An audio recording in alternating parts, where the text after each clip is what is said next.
Hello दोस्तों, नमस्कार, प्रणाम। अपने यूट्यूब चैनल पर आप सभी का स्वागत करती हूँ। आज मैं आप लोग के बीच एक बहुत ही प्यारा मज़ेदार नाच गीत लेके आई हूँ दोस्तों। और देखिए पीछे का दृश्य देखिए। हम आज बहुत दूर आए हैं वीडियो बनाने आप लोग के मनोरंजन के लिए। बहनी दीदी बहुत दूर वीडियो बनवाया है। आप लोग थोड़ा हमारा भी ख्याल करेंगे, हमारे चैनल के आगे बढ़ाई हैं, ज़्यादा से ज़्यादा अपन प्यार दुलार दी हैं।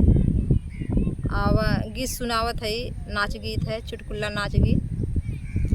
खेतवा में ककड़ी नरम बतिया, कहाँ रह धोखे बजऊ अधिक रतिया, कहाँ रह धोखे बजऊ अधिक रतिया। अधिक रतिया हो अधिक रतिया, कहाँ रह धोखे बजऊ अधिक रतिया, कहाँ रह धोखे बजऊ अधिक रतिया। बाग में हेर लो बगीचा में हेर लो, बाग में हेर लो बगीचा में हेर लो। हेरिया मलिन खटिया, कहाँ रह धोखे बजऊ अधिक रतिया। हेरिया हम मालिनी खटिया, कहाँ रह धोखे बजऊ अधिक रतिया, कहाँ रह धोखे बजऊ अधिक रतिया। खेतवा में ककड़ी नरम बतिया, खेतवा में ककड़ी नरम बतिया, कहाँ रह धोखे बजऊ अधिक रतिया, कहाँ रह धोखे बजऊ अधिक रतिया। निदिया से लाली बा तोहार अखिया, निदिया से लाली बा तोहार अखिया, कहाँ रह धोखे बजऊ अधिक रतिया, कहाँ रह धोखे बजऊ अधिक रतिया। कुआना पहेरों जगतिया पहेरों, कुआना पहेरों जगतिया पहेरों। हेरिया मैं महारी ने खटिया, कहाँ रह धोखे बजऊ अधिक रतिया, कहाँ रह धोखे बजऊ अधिक रतिया।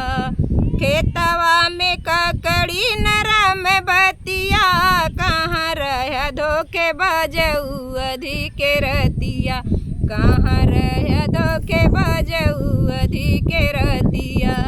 महला में खोजलो दू महला में हेरलो, महला में हेरलो दू महला में हेरल। हेरिया ननद खटिया, कहाँ रह धोखे बजऊ अधिक रतिया, कहाँ रह धोखे बजऊ अधिक रतिया। खेतवा में ककड़ी नरम बतिया, खेतवा में ककड़ी नरम बतिया, कहाँ रह धोखे बजऊ अधिक रतिया, कहाँ रह धोखे बजऊ अधिक रतिया। निदिया से लाली बा तोहार अखिया, कहाँ रह धोखे बजऊ अधिक रतिया, कहाँ रह धोखे बजऊ अधिक रतिया। सेजा पहेर लो सेजरिया पहेर लो, सेज पहेर लो सेजरिया पहेर लो। हेरिया ये सवात खटिया, कहाँ रह धोखे बजऊ अधिक रतिया, कहाँ रह धोखे बजऊ अधिक रतिया।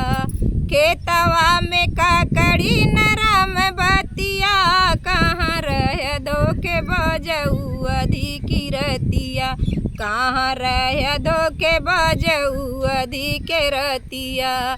निदिया से लाली बा तोहार अखिया, कहाँ रह धोखे बजऊ अधिक रतिया, कहाँ रह धोखे बजऊ अधिक रतिया। तो दोस्तों गीत कैसा लगा आप लोग कमेंट में बताना, और ज़्यादा से ज़्यादा अपना प्यार दुलार देना, और चैनल को लाइक से सब्सक्राइब करना। जो लोग नए हैं चैनल को सब्सक्राइब कर लेना, ताकि आप तक नया नया वीडियो पहुंचता रहे। मिलते हैं नेक्स्ट वीडियो में।